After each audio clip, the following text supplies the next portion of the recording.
Okay, buenas tardes. Welcome back, ladies and gentlemen. I know that we, as said, we ran a bit over this morning and had to eat into a little bit of lunchtime, but we want to just try and get started again so we can hopefully catch some time back and still share all this great information that we have with you.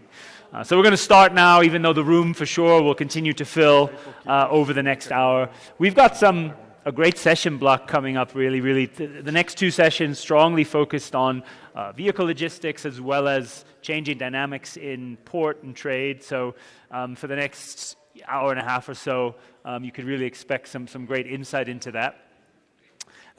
Vehicle logistics is really one of the functions in Mexico that has seen for sure some of the most significant disruption and also change in the past, let's say, 3 years.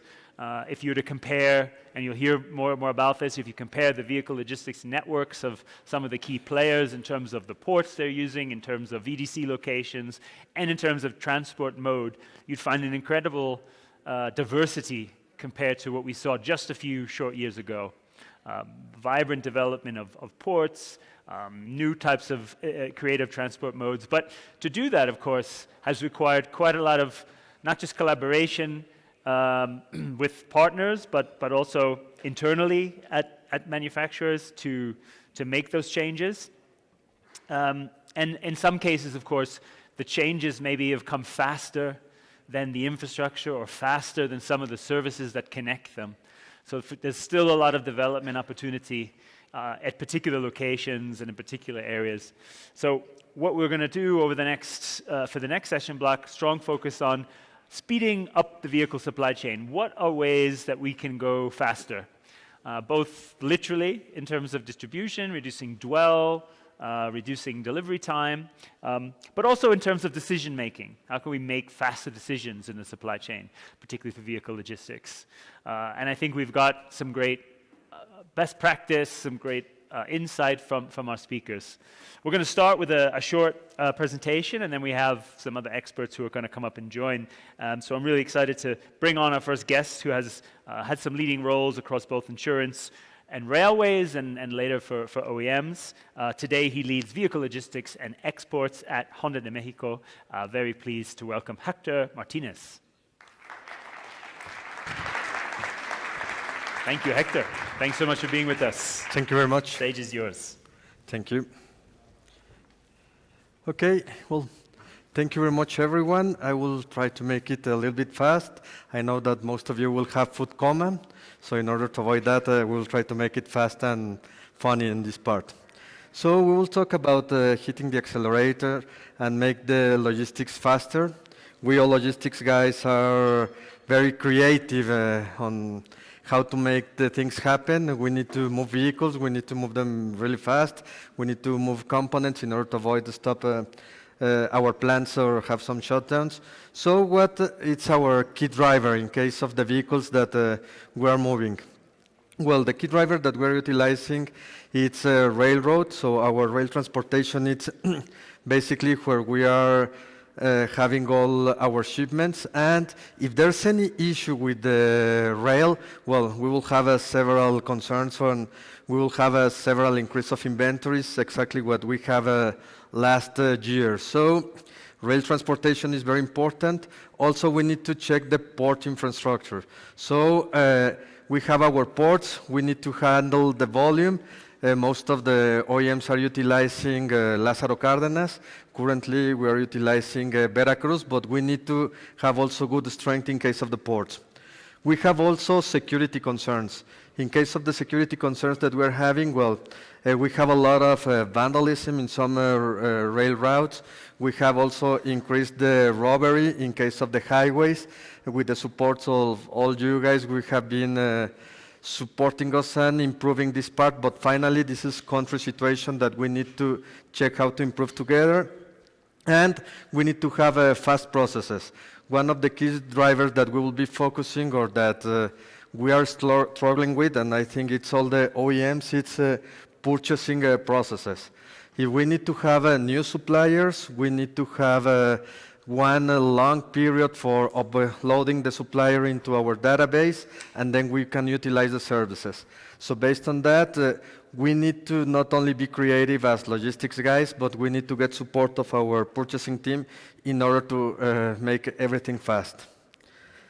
So, well, most of the other expositors already speak a little bit of this, so I will not go very slow on this part. So we have several issues. We have lack of microchips. We have wars. We have the COVID situation. So what happened with this?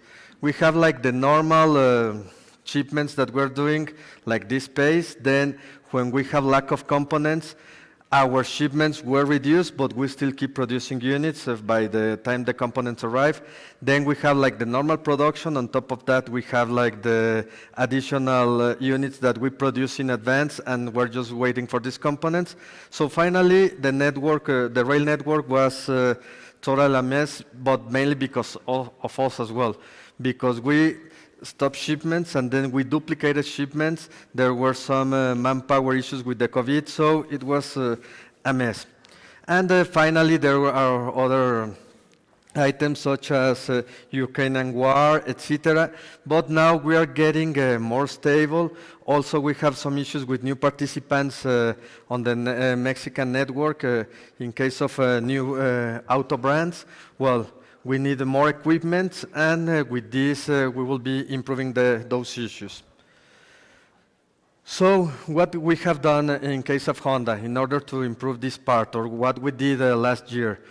Since there were no enough rail cars, we tried to utilize flatbeds. Most of the OEMs also utilize flatbeds.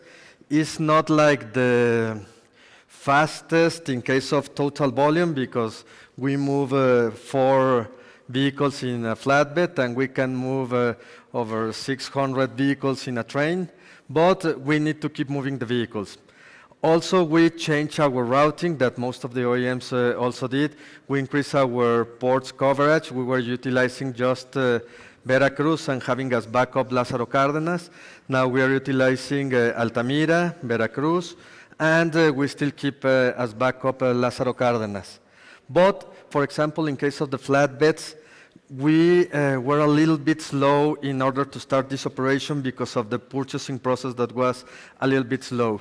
So with this, I just want to say, for finalizing this part, that we need to keep working with our internal purchasing departments in order that we can speed up all these purchasing processes, and we can keep moving the vehicles, we can keep moving parts, we can keep our strong business relationship that we have as OEMs with all of you guys.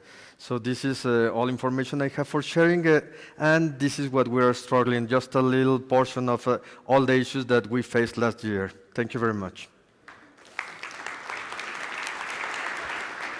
Thank you so much, Hector. Thank you so much. It's a great way to set the scene. I'll take that from you. Thank you. Very familiar issues, I'm sure, that many have faced. And maybe to talk through some of the things that Hector mentioned and how we can work together more as an industry, I'd like to bring on the rest of our panel.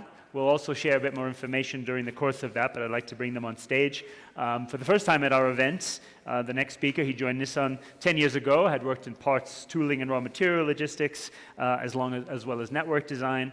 Today is responsible for finished vehicle operations across Mexico and for exports as well. For Nissan, very pleased that Carlos Udave is here with us today. Carlos, welcome.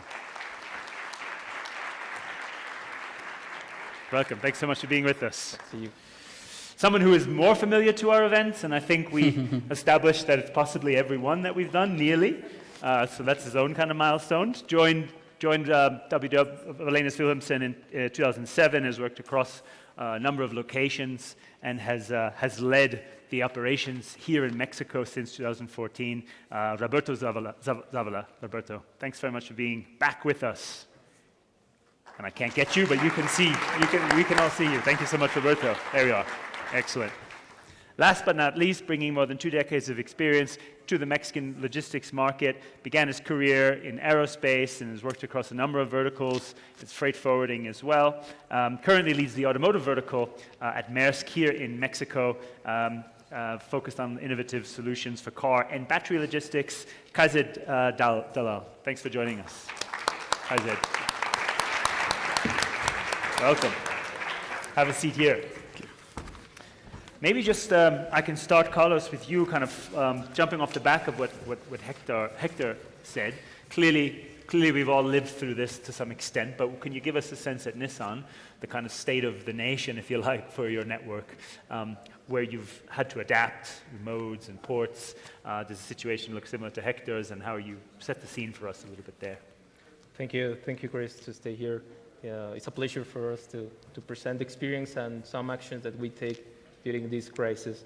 So, Sector mentioned, we crossing for a really hard situation in terms of capacity for transportation for finished vehicle logistics.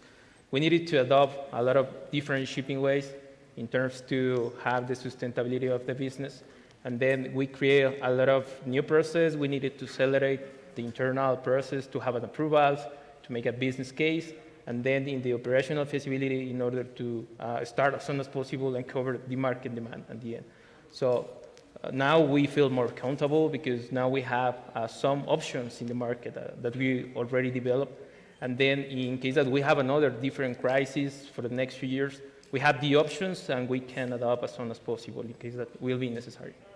Yeah, absolutely. And I think we'll get into a little bit more some of the specific methods and changes you've made to adapt that, but maybe that leads nicely to you, Roberto, as also a partner of Nissan and others.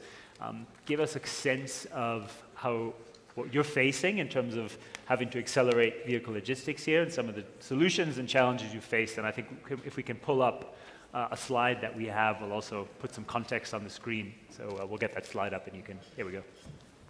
Yeah, sure. Thank you, Chris. So first of all, I would say, like, I speak for most of us when I say it got better, right? Like a year ago, we're sitting here and basically we were in crisis mode. The network collapsed. And it was because of course, the pent-up demand combined with other things, but it got better. I think the network, altogether we built resilience into the network, and now more volume is going through the network than in 2023. So it got better because of the alternatives that we developed together with the customers, like Charlie was just mentioning. But just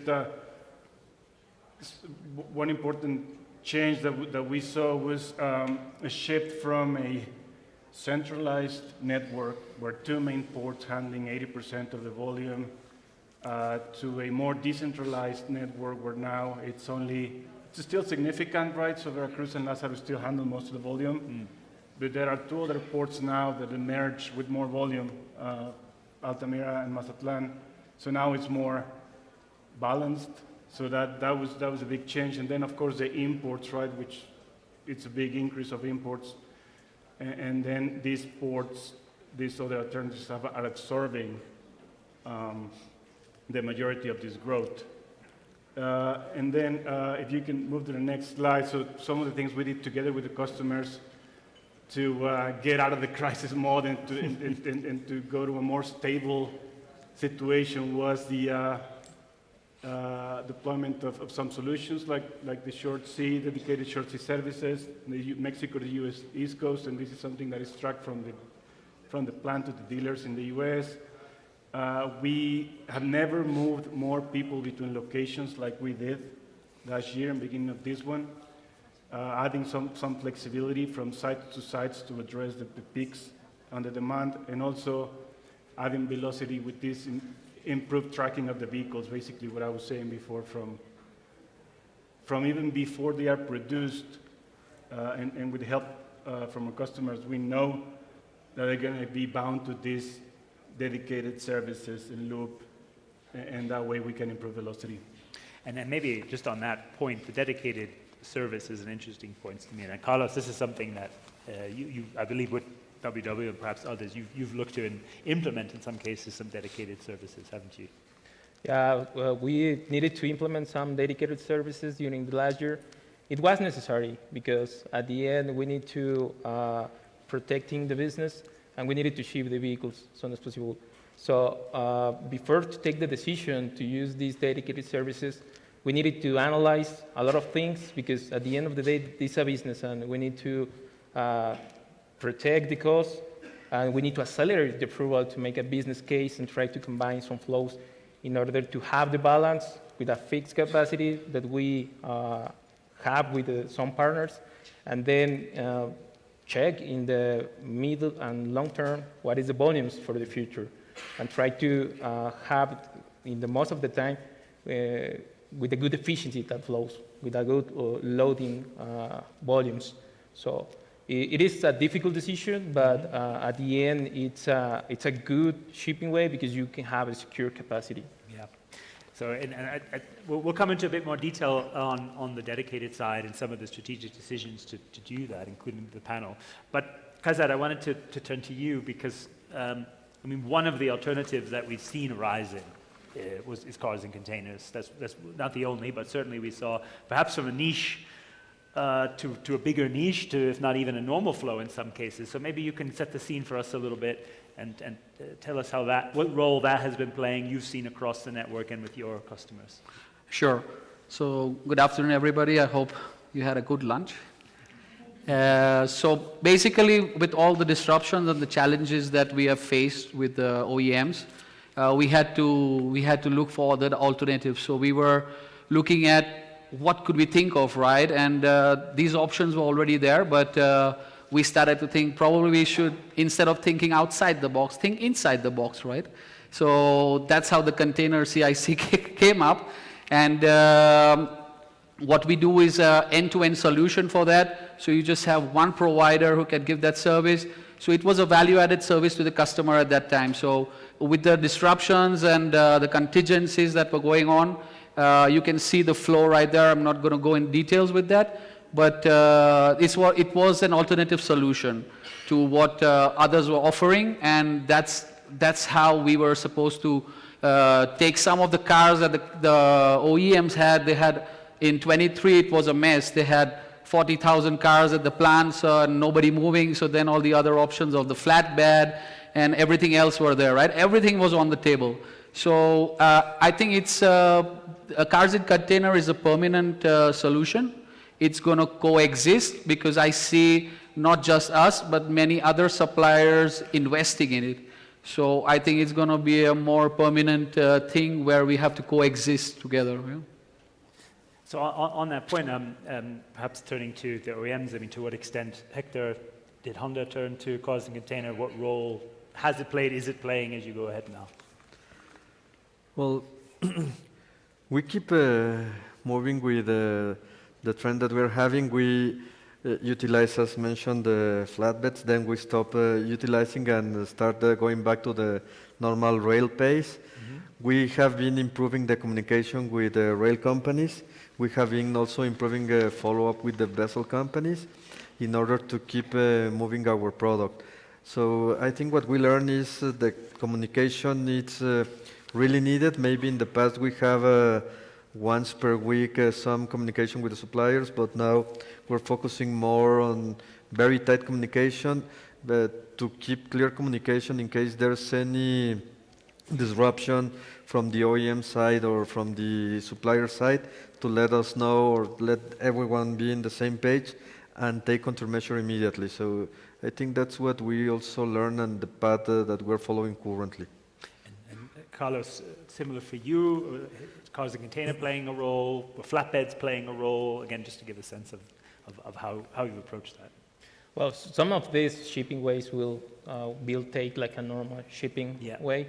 So some of them will be part of the contingency plan because, you know, at the end, it can generate an overcost in the shipping flows, and we need to be careful. We need to check that in order to don't impact the business. Yeah. But in case of the containers, I think so it's a good solution. This solution helped us on the last year. We need to improve something, maybe the redesign containers to be easier for this business unit. Improve or increase the container fleet because it can be not enough to cover the parts shipments and vehicles shipments.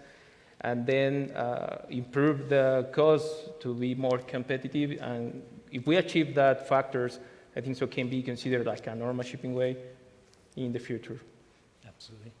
And perhaps, again, open to the panel, are you seeing this mode more used in North America in a kind of short sea context, or actually more in a multimodal context? So, by rail, for example. Have you seen that? Is you seeing that evolve Yes. further? Yeah. Yes, so the good thing with the container is it's flexible.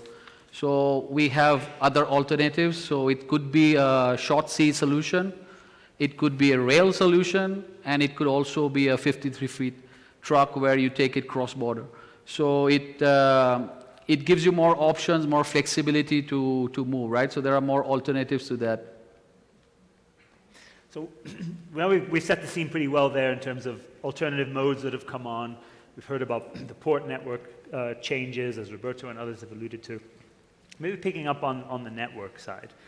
With this expansion and using more ports, do you see gaps in some of the services, infrastructure, connections in these locations, and should there be areas of focus in the years ahead? Maybe Carlos, I'll come to you there first. In terms of ports, so borders, basically we are using the same because in the past we were using that. But we improved some consolidation centers in Mexico to try to take advantage of some points in Monterrey and Mexico City and try to use a different kind of trucks and combine some import and export flows. Also, this one is a new shipping flow from Nissan, and now we are using that. So we are exploring to have more points where we can consolidate, we can move more vehicles by these ways. And Hector, where you've expanded your port network, are you missing connections and services? Do you see some gaps that can be addressed? In case of ports, I think we are in a good shape. We were struggling maybe more than 1 year ago with Veracruz because they were improving their facilities, etc. But now we are getting a really good service in Veracruz. All the services linked to that port have been improving. In case of Altamira that we are utilizing, even though it was kind of new operation, they were not used to handle large volume. They learned really fast and they have been improving day over day. So in case of ports, I think we are good. The only gap that I'm checking out, and I hope there is no CPKC members here. No, they are supporting us a lot. One or two around. No, we are still waiting to finalize the bypass in Celaya for the CPKC portion. Despite that, this construction has not been finalized, they have been keeping really good pace and really good support to us. That will be the only gap I see on that part. That's a nostalgic issue for me, because I think we've done this event for 10 years, and I think we've talked about it for probably that long too. All due respect to all involved, but Roberto. No, I was just going to make a comment that since you guys started this conference, we talk about the infrastructure and the bypass and ports, and it'll continue to be in the conversation, right? Because there's always going to be gaps. I mean, we're still talking about the same ports. Even now, there's more alternatives because the ports develop the capacity and infrastructure, but still they're the same ports. There's no new ports in Mexico, right? And there's no new specialized automotive facilities other than the ones that already existed. So it's always going to be a gap there. And I think Francisco touched upon it earlier, the customs as well. There are gaps there when it comes to infrastructure and investment. So I just wanted to make a comment there. Yeah. Well, just after this discussion, actually, we have some pretty extensive look into some of those further changes and optimization in ports. So we'll bring some updated information there as well. But Carlos, I wanted to come back on the dedicated service question as well, because I do think we see this in other areas of Mexico too, including some new players that come into the market. It's as you said, can secure the business, but of course, it could also bring some risks for inefficiency, increasing empty loading on one side. How have you evaluated that? Are you looking at opportunities where you can work with others, for example, to maybe help address those imbalances where you do that? Yeah, for sure. The dedicated capacity help us a lot of, as we mentioned before. So, and if you look, only the logistic operation maybe create an impact, But if you see the full picture, you can guarantee the business competitiveness in the market. We needed to improve. So at the first time that we exploring that options, we include all the volumes of the regions that we have in order to try to keep with a good performance these dedicated capacity flows.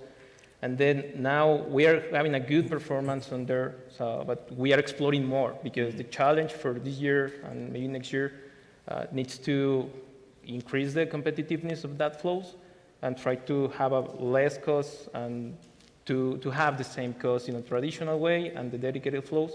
And with that, you can have the secure capacity, but you have the good cost for that flows. Absolutely. Hector, is a dedicated flow something you've also explored in Honda? We have explored. We need to dig deeper. Honestly speaking, having the dedicated capacity, we secure the volume, as Carlos mentioned, but we also have fixed cost. Yeah. So in case there any issue that we could not ship by any given reason, we will still be paying this fixed cost, but we will not be able to move the units. And then when we need to move the units, similar to last year, that there were some peaks, if we go to the peak, we will secure capacity for this level, but maybe we will need on some specific periods this level, but we already pay the cost for all the previous months. So we need to balance, exactly as Carlos mentioned, we need to check how to secure the capacity, but also to be dynamic in order that if there's any issue, have a win-win situation with the suppliers, that we do not impact them, but if we need to reduce the volume, to be flexible on that part, then if we need to maybe increase for a huge peak, have this capacity, but with the dedicated, if we go fully to dedicated service, maybe for the peaks, it'll be not so efficient. Right.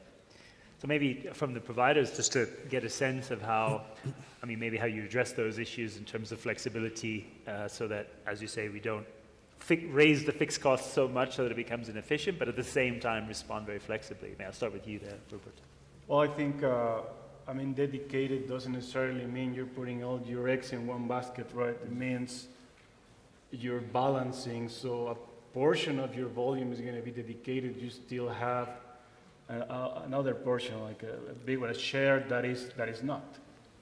So that way you secure capacity for a good chunk of the business or your volume, just to have it there. A good friend of mine who's in the audience used to say capacity is king. So you want to secure that capacity, at least it's going to help you not to lose it after, right? And then you have the balance. So that's what I would say. Kaza, did you see, for example, the way you work with customers as a way to manage those peaks and troughs, or are you also, setting up similar type services with your customers with that address that flexibility as well? Yes, definitely. As like everybody mentioned there, we had to be flexible. So obviously with the containers, with the ro-ros, everything, infrastructure and investment is very important. So we have where we can invest, we do invest. Where we have our strategic partners, we work with them. So it was basically giving them all the options that were put on the table. So yeah, I mean, for example, I would say not on the port side, but on the airports. Like for example, when Mexico City had a new airport, NLU, and everybody was disrupted with that. So we were there, right? So yeah, Maersk also has planes, not just ships. So everybody knows. But yes, we are coming into NLU and doing stuff for the customers. So that's how we, with the investment and the infrastructure, we are very customer centric. So we look at the needs and we invest, or we have strategic partners. Hector raised some of, let's say, the internal challenges, right? Being able to adapt through purchasing or controlling to some of the solutions, that we've had to pursue in the market. Carlos, maybe any reflections from your side, having heard from Hector on that, or are there ways at Nissan that you've been able to streamline some of the decision making, if you like, or including together with other departments like purchasing? We need to have a very close communication in order to give the visibility of what will be the next challenges during the year with all our partners, to be ready to to increase the capacity, because sometimes, I think so, everyone here knows about logistics. We don't know what will happen tomorrow, but we need to have the skill in order to have the vision what external or internal factors will affect the operation. Sometimes it's difficult, but we need to work very close in order to, if we will launch a new project, we need to consider all the areas internally and externally, and then to be prepared for that. So we work with WWS guys. They give us a lot of support to launch of these new activities. So, but we needed to have a very close communication, what the market is demanding, what we want to do, and then to be prepared for that. Some make commercial special agreements with them in order to be ready for that. I think so. The flexibility is the key, because it's when you have good flexibility in your process, you can adapt really fast. But the other part is the communication with the all parts involved, all key stakeholders in the process. Hector, what have been some of the ways that you've managed to speed this up, or do you see the opportunity to? We've spoken, for example, about how you coordinate more, work together with American Honda in the US to sort of make some of those decisions move through faster. Any other areas where you see scope to do that? Okay, I think that we need to keep working and setting in the same page, for example, purchasing department, and we need to find how to start new solutions when it's needed, not because maybe if we have some plans for the future, we can start developing with some time, but if there's an emergency similar to last year, maybe we need to check first with our current suppliers if they can offer different solutions. With that, we will speed up the purchasing process, because finally what we were struggling is new suppliers, not current suppliers. If not, we will need to improve the utilization of new suppliers as spot movements, but finally giving the complete picture to purchasing and top management of the final impacts that we'll have in case that we do not utilize this kind of new services. So we need to keep working as North America group in order to face these challenges, but finally we will need also to set all the related departments in the same page, that they are aware of the difficulties that we're facing, not just that there is an issue, but that they fully grasp this part. That will be our work in order to improve this part. As providers, offering sometimes very flexible solutions, is there data and information you can kind of provide in a faster way? Have you kind of thought about, not that you can direct control the OEM purchasing process, would that you could, right? But ways that you can help them in a way, and Kaiser, I'll come to you on that first. Yeah, for sure. We need to work with the customer, because we definitely need the transparency. We need to know their forecast, which is very important. And that's how we can put a contingency plan as an alternative before the disruptions happen. So it's more about the transparency and how we work together, looking for their needs. So it's more on the value engineering that we do with the customers that make us get to some different solutions which is not there in the market, or try to invest in some and do something else, right? Fantastic, great. If there's any questions, comments from the audience, we will glad to take them. So just put up your hand, and we'll make sure that I get a mic to you. You can ask the question in English or Spanish. But one thing I wanted to also raise to the OEMs in the first instance, when we talk about the expansion of the network, introducing new transport modes, equipment, and providers, has it required a different kind of focus on quality, or a more extensive focus on quality, to make sure that you maintain the standards that are expected? This may also play into the making things go faster, right? But generally, has that been a topic? I'll start with you, Hector, in terms of making sure that quality levels, damages, etc., didn't decline, even though you use all this different equipment and different providers. We were afraid that they will start declining, for example, with the flatbeds, finally there is no protection. Yeah. So we can have some chipstones hitting the cars, etc. But it was good, and finally we can contain all quality issues. If there is any issue, we will manage, fix it before even the units make it to the dealer. And of course, when the unit with these quality issues will never meet the final customer. So we will contain it, but we were concerned of potential issues, and finally, lucky for us and maybe lucky for all OEMs, this was just something that might happen, but finally it didn't happen. So it was good on that part. And with the other kind of transportation that we are utilizing, in case of deviating to the ports, basically same transportation, just different destinations. So we keep with the same trend. So it didn't get worse, just keep the same trend. Same level.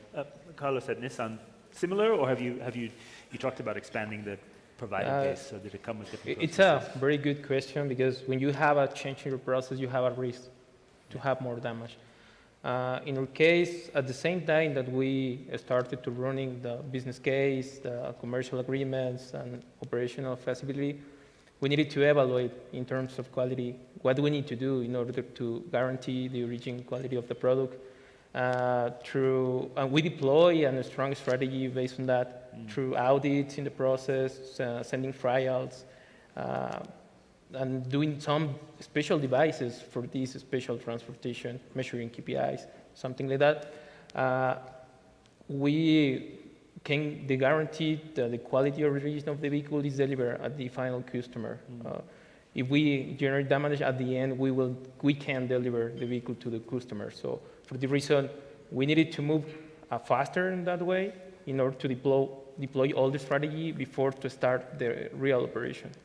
Well, it would be the ultimate contradiction, right? Accelerate the supply chain with new solutions only to slow it down, because you end up with more damage. So for sure, it's an important focus. Although good to hear that you haven't faced what you'd maybe feared you would. Yes. Roberto, one of the issues you mentioned, we talked about being flexible and going faster. You pointed to the labor issue. And of course, in Mexico, we've had some changes in labor laws as well that make temporary labor more complex or that. So can you talk to us about how you're managing that, or have managed that, and best practices we can consider? Yeah, so there was a time in Mexico when I joined this company many years ago where labor, or the people that are on the production side, you could flex your labor based on the volume, right? So if volume went up, you would be able to quickly add more people. Volume went down, you could quickly adjust. It's not the case anymore. For us, people that our colleagues on the production side, for us, it's a fixed cost, right? And we work every day to keep them, to retain them, reduce turnover, so we are able to keep them working and address those peaks and have them wait us. Also, yeah, there's like never before. There's been a lot of pressure on the labor side. Steep adjustments to the minimum wage, which is, I believe, it's a good thing. It's just a pressure on us, on the whole chain, on the OEMs as well. The union activity on the rise. I mean, you guys have a conference in the U.S. I assume you've discussed that in length, or you will. And also other changes, especially in these administrations, that put pressure on the employee side of things. But all our efforts on retaining our people and reducing turnover. So important issues we certainly need to consider. Important working with your customers as well, that they understand some of those drivers of cost and labor. Of course, one solution, or at least one approach, could be through enhanced systems, better visibility, predictive things, for example. Carlos, has that been a focus for your vehicle logistics in terms of better visibility, tracking, digital solutions? Can you give us any sense? For the digital solution, I think the digitalization of the process helped us a lot during the last year, because if we have a system that can take a new operation, you can be faster in the real operation. But in some of the systems that we have, we needed to invest a lot of time to develop and try to adopt the new operation. You know, sometimes it's not difficult to have the communications between the systems, but it's a good potential. Now we have a good communication between them, and the systems are ready to adapt a new process. Guys, I mean, as Maersk, obviously a massive company with a lot of data, I can imagine in global shipping, and also, as you mentioned, in air freight. Are there systems, are there tools you're using to leverage that and help your customers feed into their systems or improve their visibility too, even down to vehicle logistics flows and things too? Yeah. So we invest a lot on digitalization. We have a lot of platforms, and we are already working on with new AI-based systems where we can measure the weather, the optimization of terminals and everything. So with this, we can give the customer better data to analyze what we are going to do in the future. We also have partners like Altana who have the data analytic with us. So we can give the customer the complete view of what's going to happen in the future. So that's going to help a lot. This system is still in beta mode, so it should be next year. But yeah, those are the things that we are investing in to get better data for the customer to decide and make it faster, right?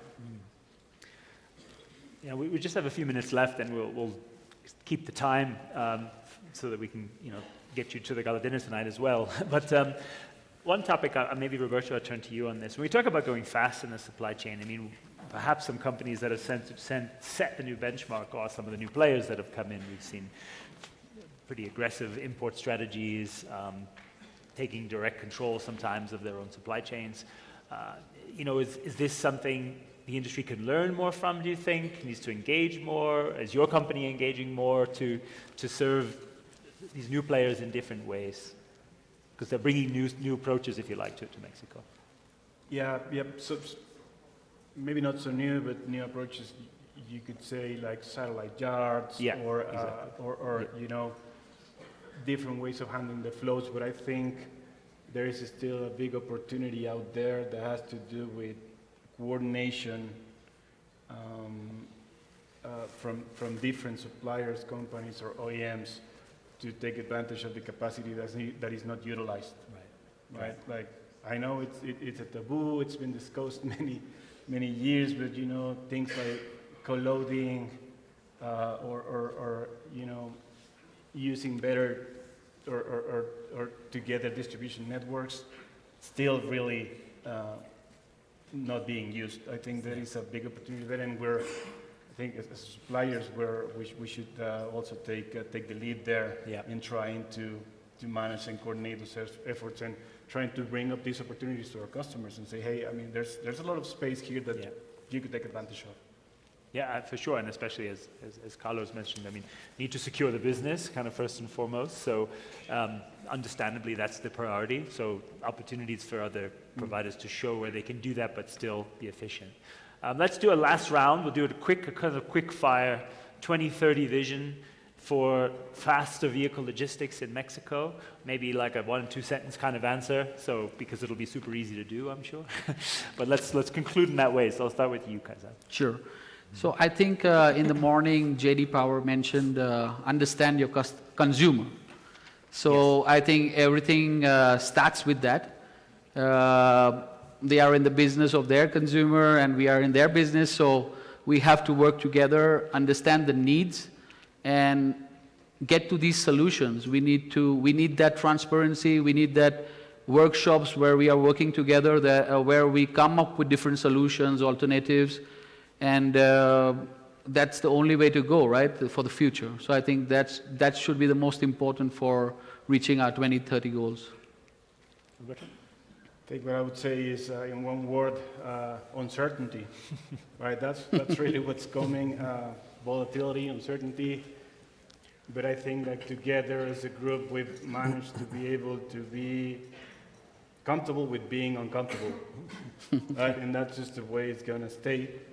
But I think also together we've built a more resilient supply chain, and there's still